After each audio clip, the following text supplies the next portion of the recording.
We can't always see training needs, so we need other options.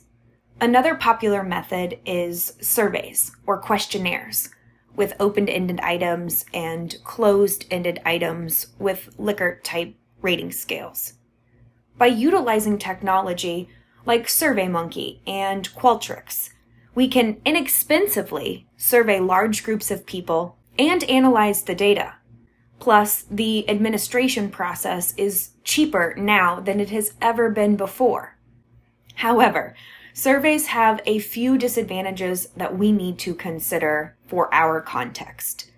They require a lot of resources to develop, administer, and analyze them.